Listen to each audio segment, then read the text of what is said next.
আপনাদের এখানে আসার কয়েকদিন আগে আমার শ্বশুর মশাইয়ের পারলৌকিক ক্রিয়া সম্পন্ন করে আমরা এসেছি। তা তিনি যখন চলে গেলেন, কয়েকটা দিনের যে নিয়ম থাকে না, ছবির সামনে তিনি যা যা ভালোবাসতেন তাই দিতে হবে। দেখছি সারাটা দিন ধরে তিনি চা খেতে বড় ভালোবাসতেন, তাই চায়ের কাপ প্লেট সারাটা দিন ধরে তার চোখের সামনে পড়ে আছে। কিন্তু আজ থাকে একবারও ওই কাপে কাপে, কিন্তু বেঁচে থাকতে যদি কোনোদিন দিতে পারি সেইটাই আমার সৌভাগ্য। তিনি বড় যত্ন করে তার বাড়িতে একদিন আমাকে এনেছিলেন যে আয় মা, আমি খুব খুশি। সাধারণত বিয়ের আগে মেয়েরা শ্বশুর বাড়ি যায় না, আমাদেরও রীতিনীতিতে ছিল। তা তিনি বলেছিলেন আমি একবার তাকে দেখতে চাই, তুই এই বাড়ির মেয়ে হয়ে আয়। তাই ঠাকুর ঘরের মন্দিরে দাঁড়িয়ে আমার তো শাশুড়ি মা বহুদিন হলো চলে গেছেন, আমি তাকে দেখি। তা তিনি যখন এরকম বাবার মতো বললেন আয় না, আমি খুশি হব। গোবিন্দের ইচ্ছে, মা বাবার ইচ্ছা, বিবাহ সম্পূর্ণ হলো। আমার শ্বশুর মশাই ঠাকুর শ্রী রামকৃষ্ণ পরমহংসদেবের চতুর্থ বংশধর এবং দক্ষিণেশ্বর মন্দিরে বহু বছর ধরে তিনি মা ভবতারিণীর পূজা করেছেন নিজের হাতে। তা সেই রকম মহাপুরুষের চরণের সান্নিধ্য লাভ করতে পেরে আমার মতো অধমা ধর্মা জানি না জীবনে তার জন্য কি করতে পেরেছি, কিন্তু আজকে আমরা যাকে হারালাম সেই জায়গাটা আর হয়তো কোনোদিন পূরণ হবে না। সব আছে, কিন্তু সেই মা বলে ডাকটা আজকে আমার মনে বড় জাগে। সেই মানুষটাকে পৃথিবীর কোনায় কোনায় খুঁজলেও আমরা ফিরে পাবো। তাই আজকের মায়েদের কাছেও আমি হাত জোড় করে জানাবো, মাগো পিতামাতা যে কি সম্পদ যাদের আছে তারা এখনো মূল্য দিতে জানে। আমারও যতদিন শ্বশুর মশাই ছিল আমি হয়তো সেরকম মূল্য তাকে দিতে পারি, কিন্তু আজকে চলে যাওয়াতে আমরা বুঝতে পারছি না কি হারালাম, যার কোনো পূরণ অর্থ দিয়ে প্রতিপত্তি দিয়ে কোনো কিছু দিয়ে সম্ভব হয়। তাই তারা যতদিন বেঁচে আছে ততদিন একটু আগলে রাখলে, ততদিন একটু যত্নে রাখলে। চলে যাওয়ার পর পড়ার লোককে গলদা চিংড়ি খাইয়ে আর ছবিতে মালা দিয়ে মিশিয়ে দিয়ে চোখের জল ফেলে আর কিচ্ছু কাজ। একটা ছেলে বাবা তাকে খুব শাসন করে, ছেলে পড়াশোনায় সবসময় ফার্স্ট ডিভিশন। মায়ের মনটা ঘরটা ভরে যায়, পাড়ার লোককে ডেকে ডেকে বলে আমার ছেলের রেজাল্ট দেখাচ্ছ। কিন্তু বাবার কাছে যতবারই নিয়ে যায় বাবা বলে খোকা তোকে আরো ভালো করে পড়তে হবে, তোকে আরো ভালো রেজাল্ট করতে হবে, তোকে আরো বড় হতে হবে। তা ছেলে মনে মনে চিন্তা করে এত ভালো কিছু করলেও বাবার মনে তো কোনো শান্তি হয় না, বাবাকে তো কোনো খুশি করতে পারলাম না। যে পাড়ার লোকে আমাকে এত ভালোবাসে, গ্রামের লোকে আমাকে এত সম্মান করে, মা আমাকে নিয়ে এত গর্ব করে, কিন্তু কখনো বাবা তো বলে না যে আমার চাকার জন্য আমার অহংকার হচ্ছে। বাবা শুধু বলে তুমি আরো বড় হতে হবে, আরো ভালো হতে হবে।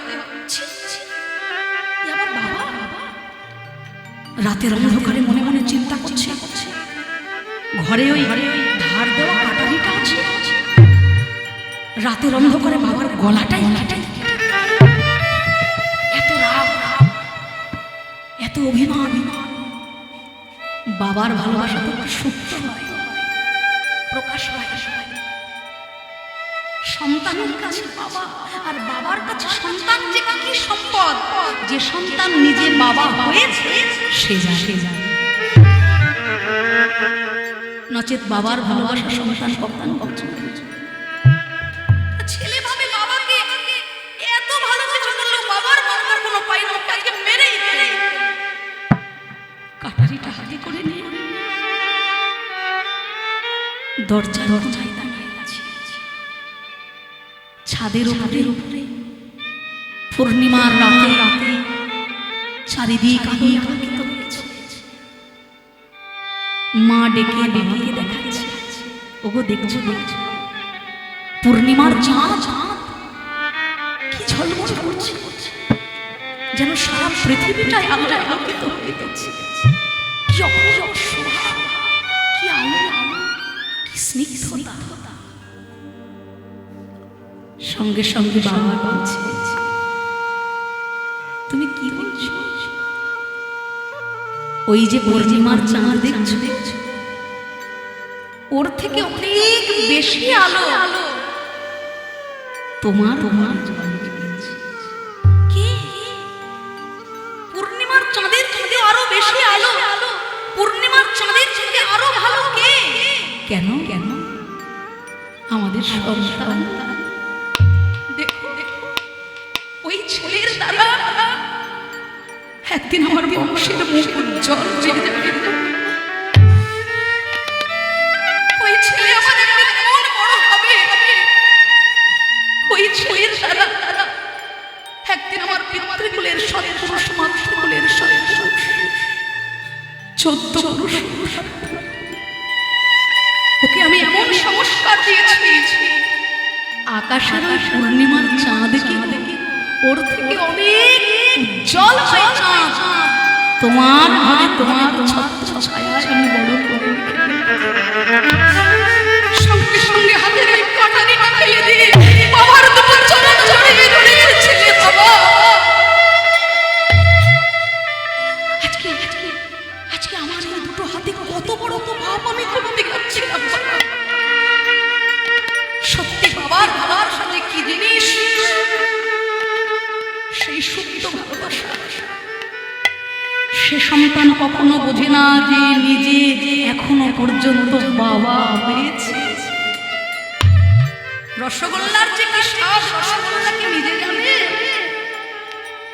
রসগোল্লা যে কতটা মিষ্টি সেই নিজে জানে না, যে রসগোল্লা খায় সে জানে মিষ্টতা কতটা। তাই বাবা যে ছেলেকে কতটা ভালোবাসে ছেলে বোঝে না, যেদিন বোঝে সেদিন আর বাবা কাছে কাছে। হরি হরি বল, হরি হরি বল। তাই ভক্তমণ্ডলী ভক্তিমতী মায়ের যে সম্পদ আজকে আমরা হারালাম, কোনো কিছুর দ্বারাই এই ক্ষতি আমাদের আর পূরণ হবে না। কিন্তু আপন ইচ্ছায় জীব কোটি বাঞ্ছা করে, আমার গোবিন্দের ইচ্ছা বিনা কারোর বাঞ্ছা নাই। আর তো আমাদের কিছু করার নেই। আপনাদের কাছে প্রার্থনা করব আমার শ্বশুর মশাইয়ের যেন শ্রী গোবিন্দের অনন্ত ধামে যাত্রা হয়, তার জন্য আপনারা দুটি বাহু তুলে একবার প্রেমানন্দে বলবেন নিতাই গৌর হরি হরি বল, হরি হরি বল, হরি হরি বল। বাংলার ঘরে ঘরে যেন ওই রকম বাবা বাবার জন্ম যে কোনোদিন ঘরের বৌমার দোষ দেখেন কিছু অসুবিধা হলে আমার ছেলের ভুল, আমার ভুল, আমার কোনো ভুল নেই। ওই রকম শ্বশুর মশাই যদি বাংলার ঘরে ঘরে হয় তাহলে ঘরে এত গন্ডগোল, এত দ্বন্দ্ব, এত দ্বিধা, এত বিপদ, এত অনাচার অবিচার আর হয়তো আসবে। সত্যি ঠাকুর বংশে ঠাকুর শ্রী রামকৃষ্ণ পরমহংসদেব যাকে আমরা কোনোদিনও চোখে দেখি, সেই বংশের চতুর্থ পুরুষ আমরা ঠাকুরকে কখনো চোখে দেখিনি, কিন্তু আমার শ্বশুর মশাইয়ের ছোঁয়ায়, তার বক্তব্যে, তার কথায়, তার আচরণে আমরা যেন জীবন্ত ঠাকুরকে পেয়েছি। আর সেই জীবন্ত ঠাকুর, কথা বলা রক্ত মাংসের ঠাকুর আমরা হারিয়েছি। তাই পিতা মাতাকে যদি খুশি করতে পারো মা, কষ্ট করে তোমাকে কাশী যেতে হবে না, কষ্ট করে তোমাকে বৃন্দাবনে যেতে হবে না। বৃন্দাবন তোমার নিজের বাড়িটাই।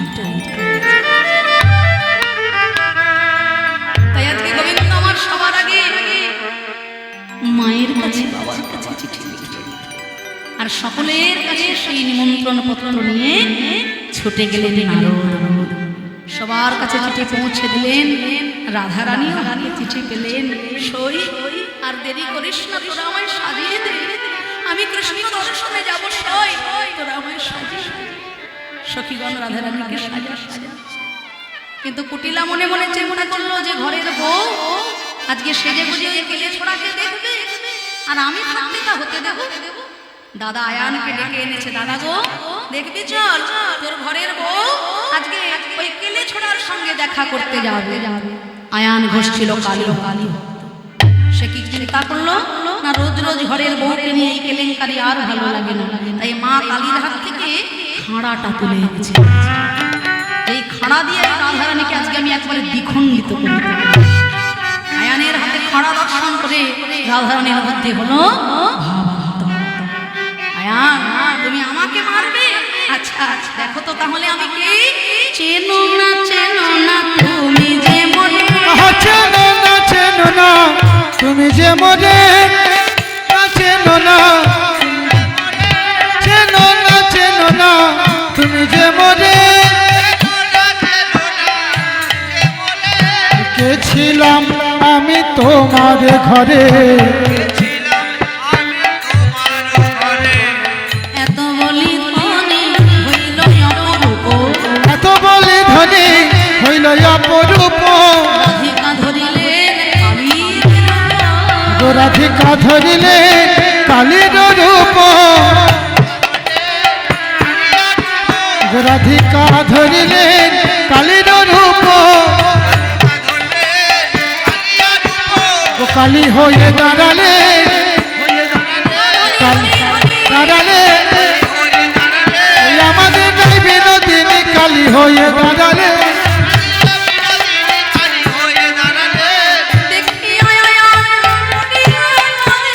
দেখিয়া আয়ান পড়িল পদে, জয় কালী সদাই রাতে, ক্ষমা করে ক্ষমা করে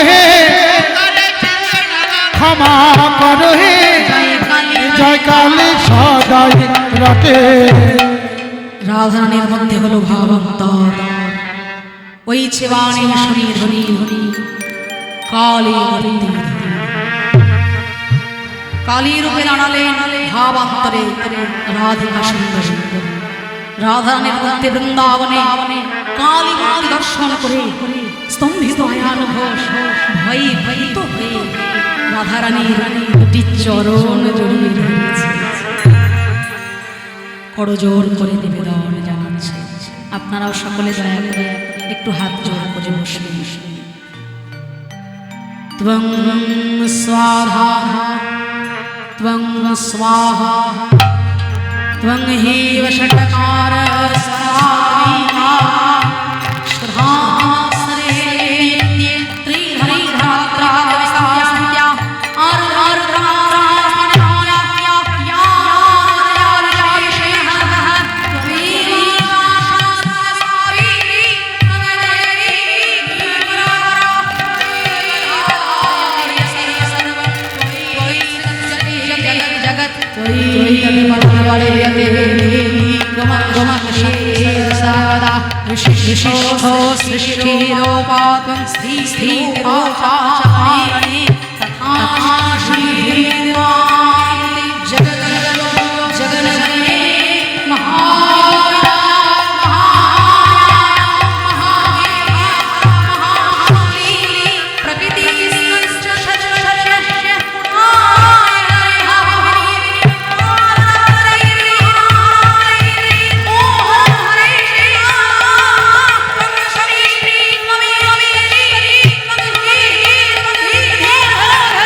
গো মা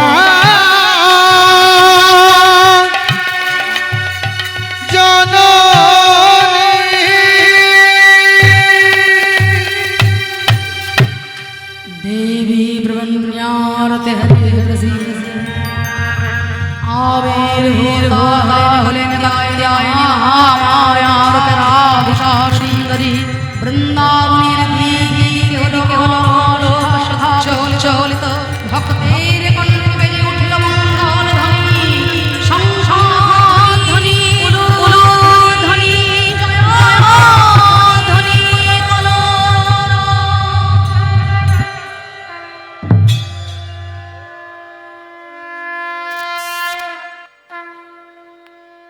এই সেই পূর্ণ মাস, যে কার্তিক মাসে বৃন্দাবনে ব্রজগোপীগণ বালুকা দিয়ে মা কাত্যায়নী মূর্তি স্থাপন করে ব্রত করেছে। কাত্যায়নী মহামায়ে মহাযোগী মহেশ্বরী নন্দ গোপ সুতং দিয়ন পতি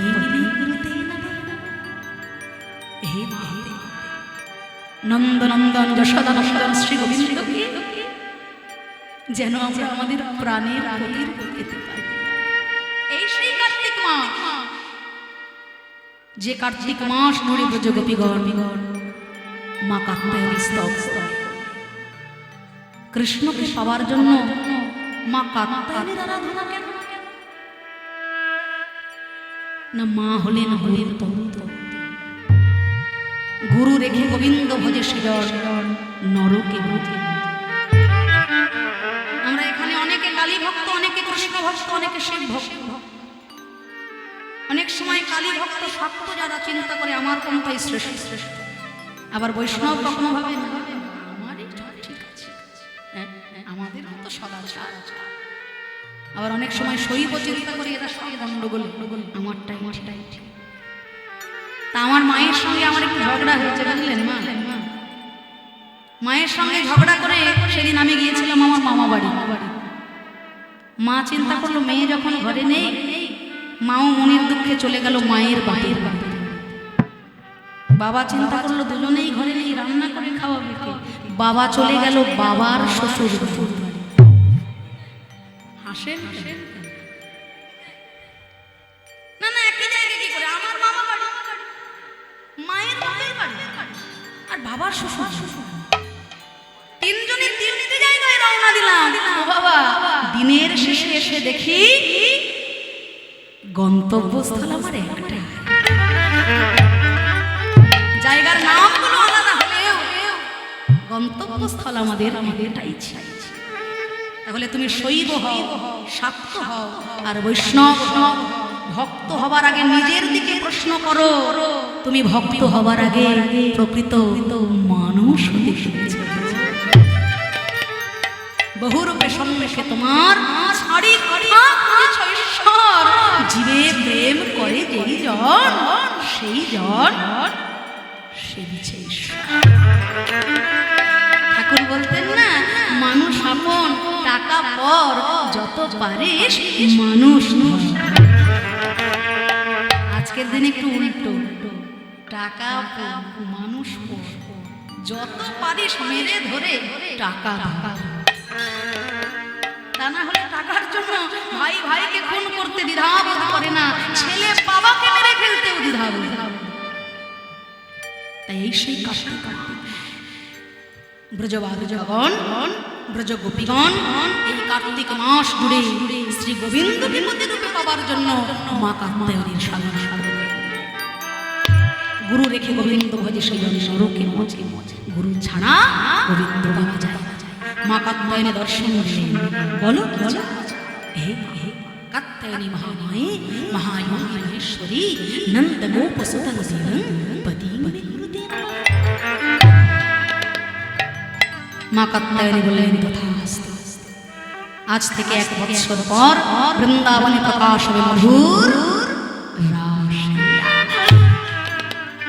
সেই দিন নন্দনন্দন যশোদানন্দন তোমাদের সবাকা প্রাণের প্রতিরূপে দেবেন দর্শন।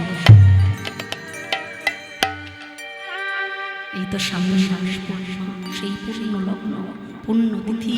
রাস কথার অর্থ শুধু ধেই ধেই করে নাচানাচি নয়। আমার বলতে গেলে বড় লজ্জা হয়। এই দক্ষিণ 24 পরগনার মাটিতে আমি বহু বছর ধরে কীর্তন করি। আমার বাবার হাত ধরে যখন ছোটবেলায় আমরা দক্ষিণ 24 পরগনায় কীর্তন করতে আসতাম, সেই সকল অনেক আসর আমরা হারিয়েছি। কেননা সেই আসরের যে শৃঙ্খলা, সেই যে ভক্তিভাব, সেই যে ওরা আমরা আর খুঁজে পাই। তার জন্য শুধু যে শ্রোতাবৃন্দেরই দোষ তা আমি বলবো না, তার জন্য আমার মতো কিছু কীর্তনীয়ারা দায়ী। কীর্তনটাকে আমরা একেবারে ছেলে খেলার পর্যায়ে এনেছি। ধেই ধেই করে নাচানাচি, আজকে রাতে ঘুমের ছুটি, চাঁদ জেগে থাকো তারা জেগে থাকো, এইটাই রাসলীলা নয়। সেই জন্য আমরা রাত্রি 12টা-1টার পরে কখনো কীর্তন করি।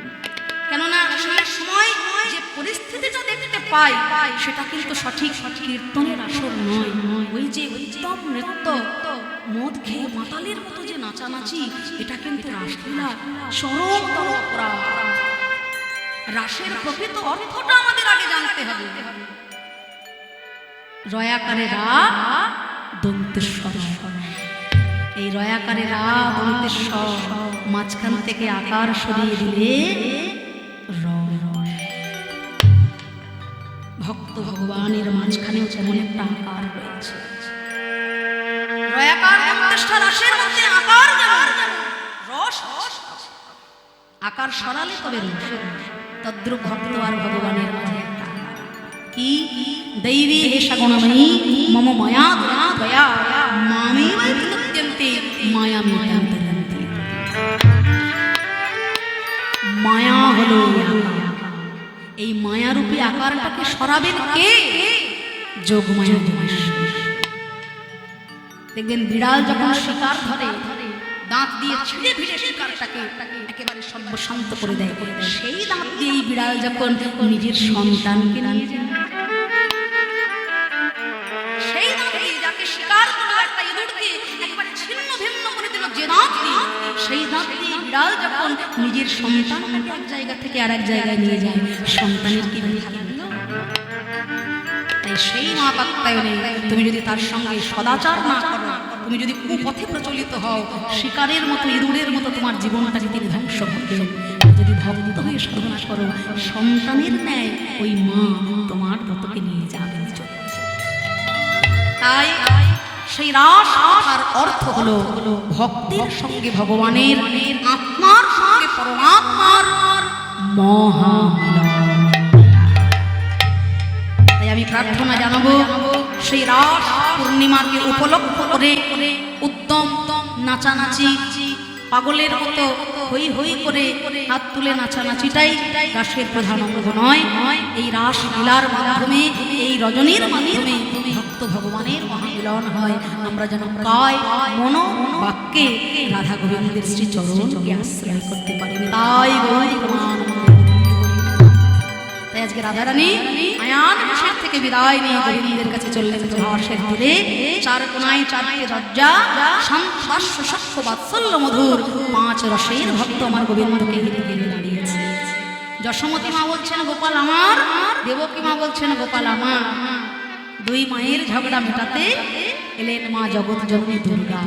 তিনি বললেন 100টা বসন টানাও, এক প্রান্তে থাকবে গোপাল, এক প্রান্তে 2 জন মা। যে মায়ের স্তনদুঃখ ধারা 100 বসন ভেদ করে গোপালের বদনে যাবে, সেই হবে গোপালের সত্য জননী।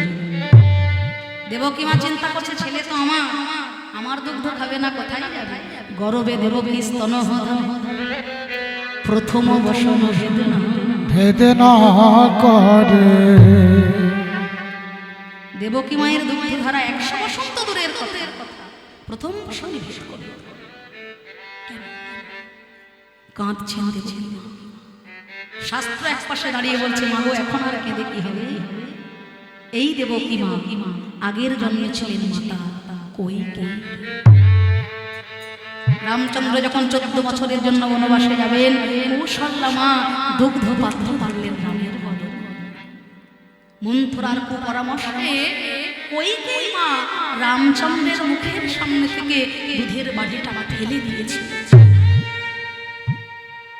14 বছর বনবাস যাপন করে রামচন্দ্র যখন কইকেয়ী মায়ের চরণ দুটো ধরে বলল, মা আমি এসেছি তোমার রাম। কইকেয়ী মা বললেন, আমার রাম? যে মা নিজের ছেলেকে রাজা করবে বলে তোর মতো ছেলেকে বনে পাঠায়, যে রাজত্বে রাম নাই, সেই রাজত্ব আর অযোধ্যা বলে না। মাগো, তুমি তো ভালোই করেছো। তুমি যদি বনে না পাঠাতে, বনের ওই পশু পাখিরা যে মানুষকে কত ভালোবাসে আমি তো জানতাম। ওরে রাম, আগত জনম বলে যদি কিছু থেকে থাকে, সেই জন্মে আর সৎমারূপে আমার গর্ভের সন্তান রূপে আমি তোকে পেতে চাই। হাসবি বাবা। প্রভু বললেন, আগত জন্মে আমি তোমার গর্ভে আসব, তোমাকে মা বলেও ডাকব, কিন্তু কোনোদিন তোমার স্তন দুগ্ধ আমি পান করব না। এই জন্মে আমার মুখের সামনে থেকে তুমি যখন দুধের পাত্র পালে দিলে, আমার থেকে বেশি যন্ত্রণা পেল আমার মা কৌশল। একদিন এমন দিন আসবে, সন্তান দাঁড়াবে তোমার সম্মুখে, বক্ষ ভরা থাকবে তোমার অমৃতের ধারা, আপনার ইচ্ছা সত্ত্বেও বক্ষের এক বিন্দু অমৃত ধারা তুমি তোমার সন্তানের বদন কমলে দিতে পারবে না। যে আমাকে চায় আমিও তারে চাই, যে আমাকে না চায় আমি তাকে ना चाहे। राम किसी को मारे नहीं, ऐसा नहीं राम, सब अपने आप मर जाते हैं करके बुरा काम। তাই সেই আজকে সেই পূর্বের কথা চিন্তা আছে। ওদিকে যশোমতী মা, যশোমতী মায়া গোপাল গোপাল বলে নয়নের ধারা যখন বক্ষ দেশে এসেছে, অমনি মায়ের অনুরাগীর গুণ, যশোমতী মায়ের স্তনধারা গোপালের বদন কমল, দেখো আপনি পদে গো, আপনি পদে গো, ওই মায়ের স্তনধারা আপনি পদে গো, আপনি পরে গো, প্রমাণ হলো গো, প্রমাণ হলো গো,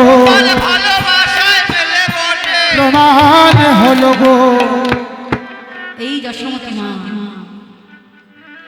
তিনি ছিলেন আগের জন্মে,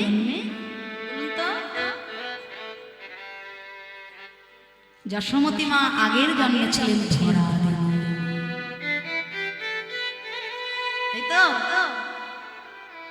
অতিথি সেবা করতে গিয়ে মুদি দোকানের কাছে মুদি দোকানিকে কিছু দক্ষিণা দিতে গিয়ে নিজ স্তন কর্তন করে বন্ধ দিয়ে তন্দুল এনে যখন অতিথি সেবা দিলে, অতিথি রূপে যে নারায়ণ এসেছে তিনি জানতেন।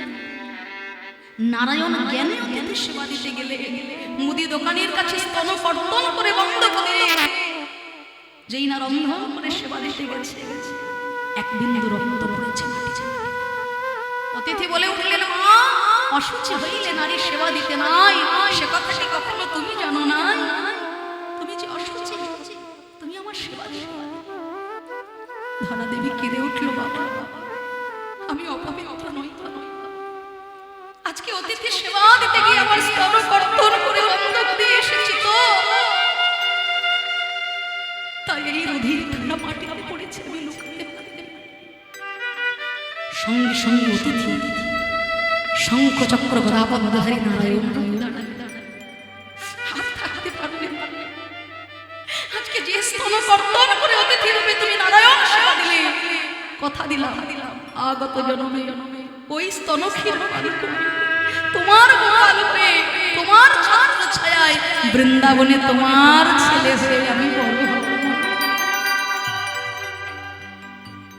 দাম বন্ধন লীলা হয়েছিল এই কার্তিক মাসে। গোপালকে দড়ি দিয়ে বেঁধেছিল মা যশোদা। ব্রজমাইয়ারা যখন নালিশ করলেন যে তোমার গোপাল আমাদের ননি চুরি করেছে, মাখন চুরি করেছে, শিক্ষা দিতে পারো না, যশোমতী মা রাগে দুঃখে চিন্তা করলো, গোপাল তুই রাজার ঘরের ছেলে, দন্তে 10 মাস ননি খাওয়াই, তবু তোর ক্ষুধা নিবারণ হয় না, আজকে দড়ি দিয়ে আমি তোকে বেঁধেই ফেলি। যেই না রাগে রজ্জু এনেছেন, দড়ি এনেছি, দেখা গেল বাঁধতে গিয়ে 2 আঙুল কম করে যাচ্ছে। কি হলো, বাঁধা যাচ্ছে না? আচ্ছা আমিও রাজরানী, আমার ঘরে কি রজ্জুর অভাব? আরো রজ্জু নিয়ে এলেন, আবারও বাঁধতে গেলেন, আবারও 2 আঙুল কম পড়ে গেল। বারে বারে বাঁধতে যায়, 2 আঙুল কম পড়ে যায়। মা আমার দুটো চোখের জলে ভেসে যাচ্ছে। আমার ছেলে, আমার গোপাল অন্যায় করেছে, আমি ওকে শাসন করতে পারছি না।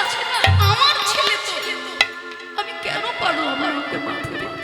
এই যে চোখের জল, যেই নাই আমার গোপাল বলে অনুরাগের প্রস্ফুটন হলো, অমনি দাম বন্ধন লীলায় মা যশোমতী গোপালকে দড়ি দিয়ে বেঁধে ফেললে। শাস্ত্র এক পাশে দাঁড়িয়ে বলল, ওই যে 2 আঙুল কম হলো, ওটা কি জানো? একদিকে হলো ভক্তের কাতর ব্যাকুলতা। ভক্তের ব্যাকুলতা যত ঊর্ধ্বগামী হবে, ভগবানের কৃপা তত নিম্নগামী হবে।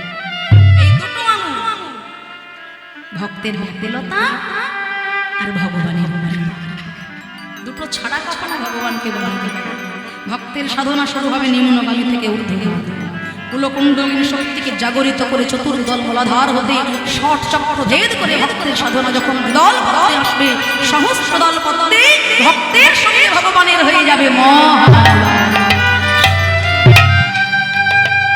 এই যে ব্যাকুলতা, আমার ছেলেকে কেন বাঁধতে পারলাম না, এই চোখের জল, এই ভক্তের ব্যাকুলতা যত ঊর্ধ্বগামী হলো, গোবিন্দের কৃপা তত নিম্নগামী হলো, মাঝখানে হয়ে গেল ভক্ত ভগবানের মহা।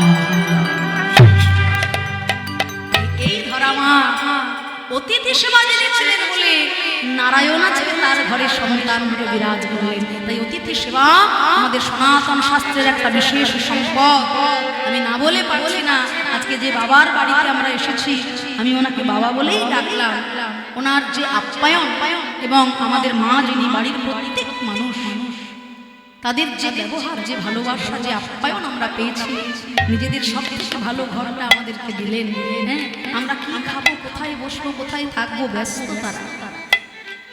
আমি বহু গ্রামান্তরে তো যাই, কীর্তনে ভক্তরা যে ভালোবাসা আমাদেরকে দেন, যে ব্যাকুলতা তাদের থাকে, আমরা জানি সেই ভালোবাসার যোগ্যতা আমাদের নেই বাবা। কিন্তু গোবিন্দের কাছে প্রার্থনা করি, আমাদের প্রতি তাদের এই যে ভালোবাসা যেন রাধা গোবিন্দের চরণে পৌঁছে যায়। তাই আপনারা সকল গ্রামবাসীগণ, আপনাদের সহযোগিতা ছাড়া এই বৃন্দাবন কখনোই সম্ভব নয়। তাই আমার এই ভক্ত বাবাদের আপনারা প্রাণ ভরে আশীর্বাদ করবেন। আপনাদের সহযোগিতায় শুধু আজকে নয়, প্রত্যেক বছর বছর যেন এই হরিবাস মধুর বৃন্দাবন